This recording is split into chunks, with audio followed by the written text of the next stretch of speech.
Once upon a time, in a bright and magical forest, lived a little rabbit named Leela. Leela was a bundle of joy, always hopping around the sunny meadow, her fluffy white tail bouncing with every leap. But what Leela loved most of all wasn't hopping or even nibbling on sweet clover. It was telling stories. Every evening, just as the sun painted the sky in shades of orange and pink, all the animals of the forest would gather around her. They'd sit on soft, mossy patches, their eyes wide with wonder, ready to listen to Lila's amazing tales.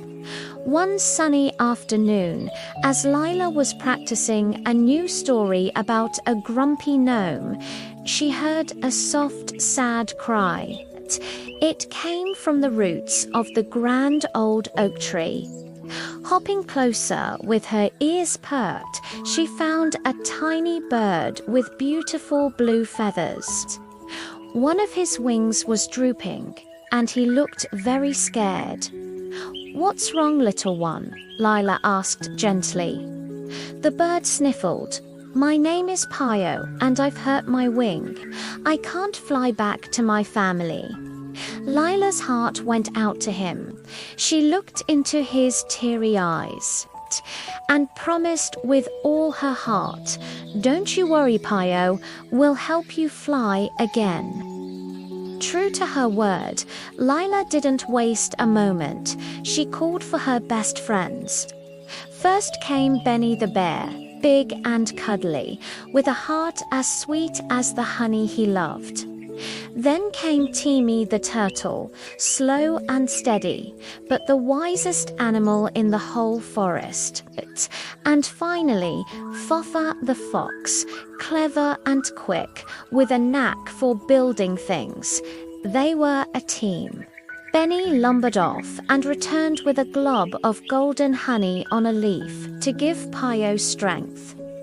Timmy, knowing all about ancient forest remedies, carefully selected the most soothing, healing leaves for Pio's wing, and Foffa, with his nimble paws, wove a small, cozy nest from soft twigs and grass, a safe little haven for Pio to rest in.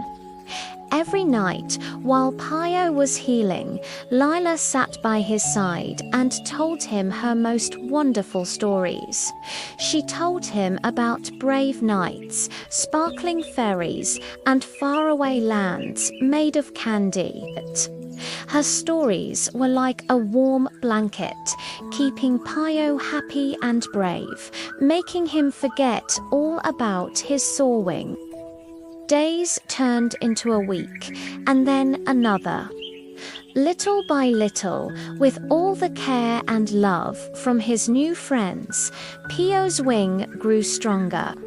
He started to stretch it, then flap it gently, feeling the strength return. Then, one glorious morning, Pio stood at the edge of his little nest, took a deep breath, and flapped his wings. Once, twice, and then he lifted into the air. He was flying.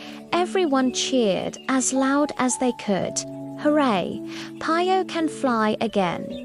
The forest echoed with their joyful shouts. Pio circled high above them, his heart filled with gratitude, dipping his wings in a happy thank you. From that day on, Pio promised to fill the forest with his cheerful songs, a sweet melody of thanks. And Lila, she kept sharing her magical stories, reminding everyone that with a little kindness and teamwork, you can heal any hurt and make any dream take flight. And in that magical forest, friendship, laughter, and love blossomed, creating a place where every single creature had a beautiful story to tell. Thank you so much for listening to our story today. If you enjoyed it, please give us a thumbs up and subscribe to our channel for more wonderful adventures. See you next time.